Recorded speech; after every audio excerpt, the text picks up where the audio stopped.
جب اکبر نے دین الہی نکالا تو حضرت مجدد الفسانی علیہ رحمہ اس کے مقابلے میں آیا. آپ جانتے ہیں وہ تاریخ.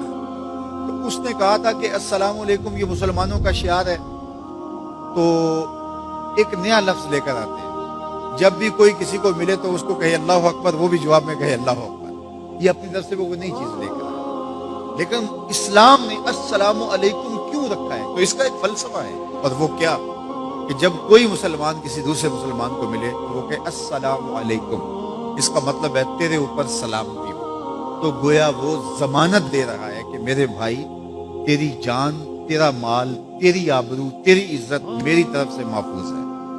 میں تجھے ضمانت دیتا ہوں سلامتی. اور وہ آگے سے کیا کہتا ہے؟ وعلیکم السلام. اچھا تو اگر مجھے ضمانت دیتا ہے تو تو میری طرف سے بے فکر ہو جا. تیری آبرو میری آبرو ہے، تیری عزت میری عزت ہے، تیرا مال میرا مال ہے، اس لیے میری طرف سے تجھے کوئی فکر نہیں ہوگی. اب ایک دوسرے سے انہیں خطرہ نہیں ہونا چاہیے. ایک دوسرے کو ضمانت دے چکے ہیں، عہد کر چکے ہیں.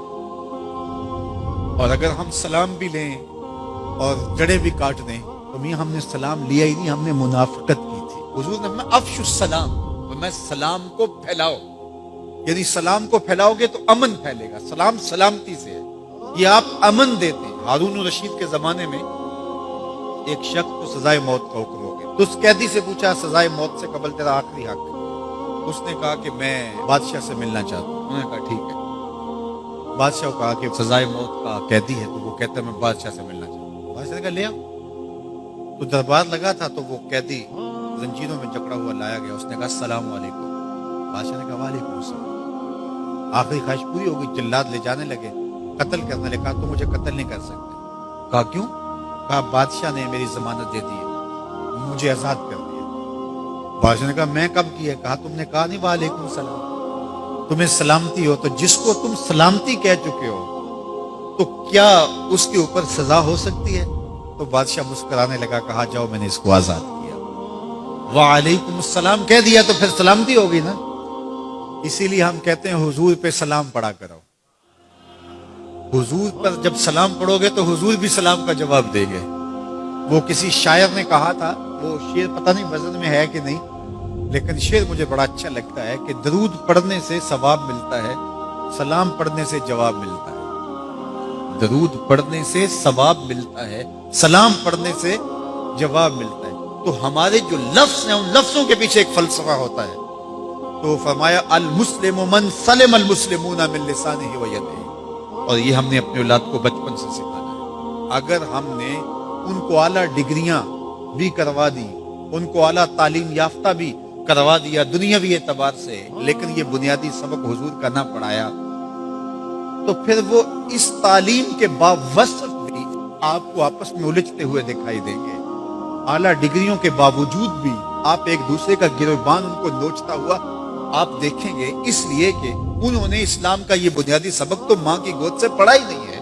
یہ پڑھانا ہے کہ مسلمان وہ ہوتا ہے جس کے ہاتھ سے اور جس کی زبان سے دوسرا مسلمان محفوظ ہے.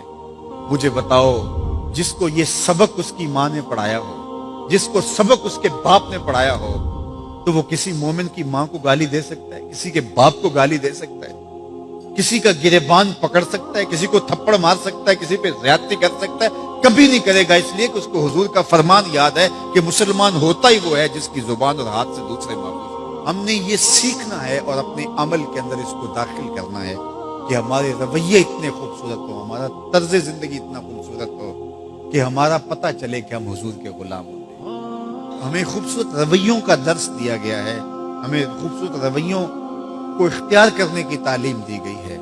تو ہم اپنے آپ کو دیکھیں اور ہم اپنے دل کو صاف کریں، اپنی زبان کو صاف کریں، اپنی آنکھوں کو پاکیزہ بنائیں، اپنی سوچوں کو عفت دیں، اور دیکھیں کہ ہم کھڑے کہاں ہیں. جس کے 2 دن برابر ہیں، آج کا اور کل کا، تو وہ خرابی پہ ہے. سرخرو وہ ہے کہ جس کے دونوں دنوں کے اندر واضح فرق ہو، ہر لمحہ اس کا بہتری کی طرف چلا جا رہا ہو، تو وہ ترقی کی طرف ہے، ورنہ وہ تنزل کا شکار ہو رہا ہے.